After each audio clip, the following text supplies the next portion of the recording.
Americans are the hardest working, most productive people on earth. But we also know how to have a good time.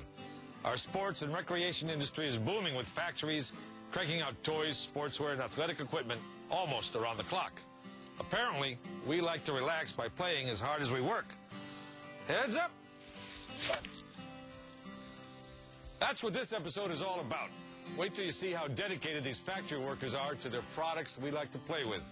At the end of that production line, when someone adds a little Made in the USA label or sticker, they're as proud can be.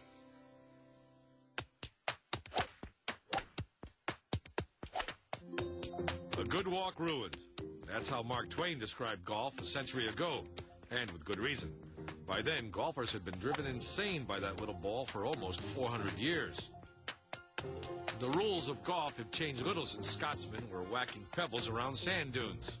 It's the equipment that's changed. Golfers rush madly to buy the newest clubs, balls, and shoes. Anything they think will shave a stroke off their scores. No company knows that better than Titleist, which for over 50 years has been making balls for golfers who are always looking for the next better thing. The secrets and science of how Titleist makes a ball, played by more golfers than any other brand, are in Fairhaven, Massachusetts, a town with a rich history on the shore of Buzzards Bay, which is not, by the way, on the Hudson River. Now, you know we're in Massachusetts, right? Yes. You have a Yankee t-shirt on. Yes, I do. Okay, I just wanted to bring that up to your attention. Golf is a $60 billion business in America, which means it's not confined to only the upper classes. But that wasn't always so.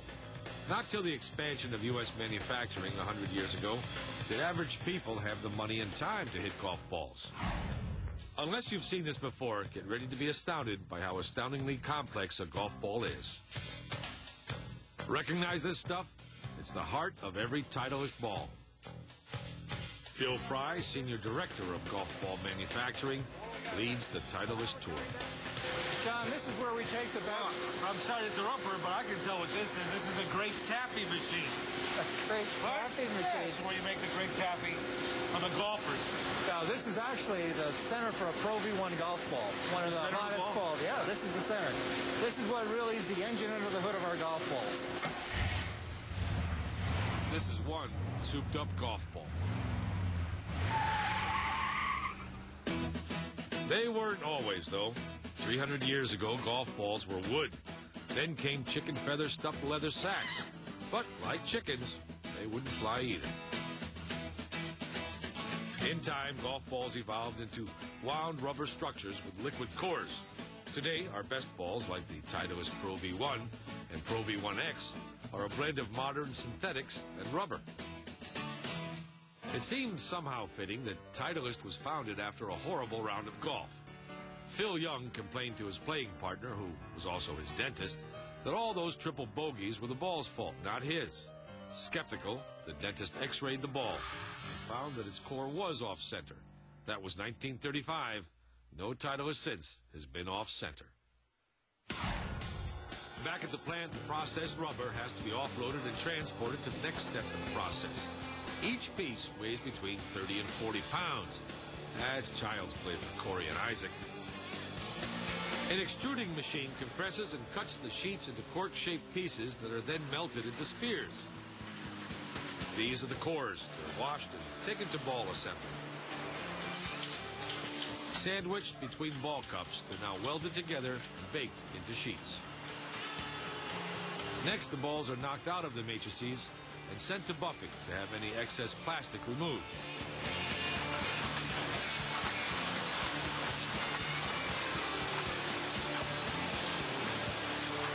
So now we're coming down to the final couple of steps in the process, John.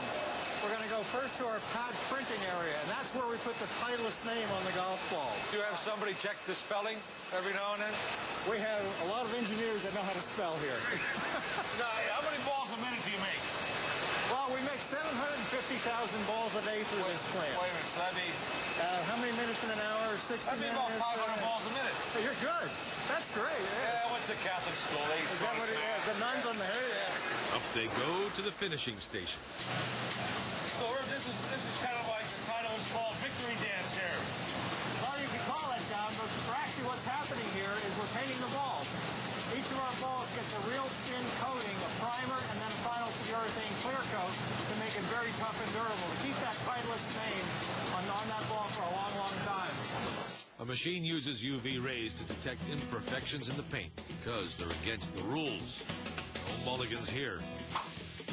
John, this is the last step now. All these balls have been checked, they've been sprayed, they're ready to go. Would you like a few? Oh, yeah. Fill it up. You get there. Here we go. There we go. All right. Oh, boy, most of these are heading right to the Go lake. and have a great time with those. A dozen to a box, shipped all over the world.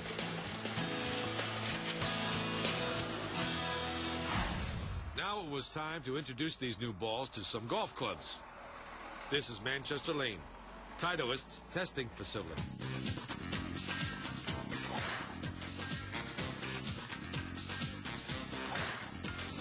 Pros come here in order to match the right Titleist to their particular game. Oh, and some hackers show up too. I'm Bill Morgan from Titleist R&D, and this is Hannes Nilsson, one of our launch tech representatives. Hi, John. What is this setup here? Well, what this is our Titleist launch monitor. And what it does is it takes 2 pictures of the golf ball. And what it helps us to determine is what kind of equipment we would fit you into, as well as what kind of golf ball we'd fit you into. Or whether I should just find another sport. Exactly. Takes a picture one time at impact, one time about 6 inches downrange. So what we can tell is how fast the ball is moving, at what angle, and the amount of backspin you're putting on it. Okay. So what we can determine is if you're in the right loft, the right shaft, the right golf ball, and the right sport. We're going to be taking you right towards that red flag out there. Okay, so that's your target line. All right.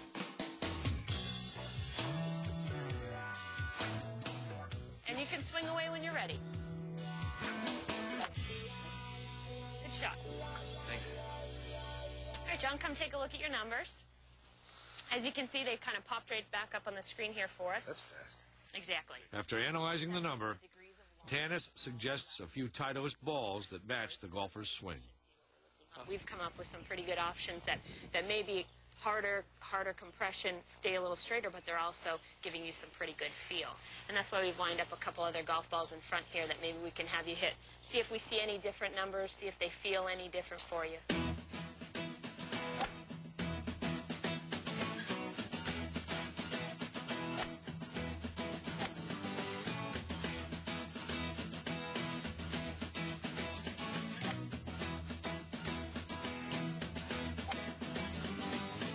And the results are in.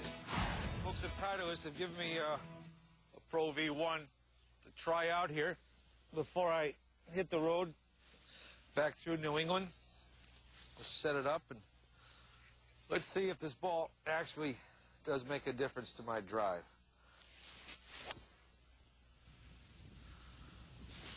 Anybody see that?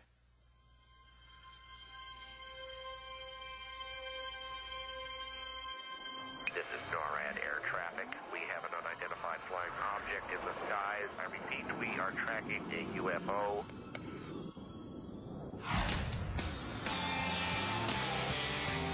Here's your hat. So what's your hurry? Huh. You stay tuned through the break, all right? You guys have to try. Friday nights with my best friends.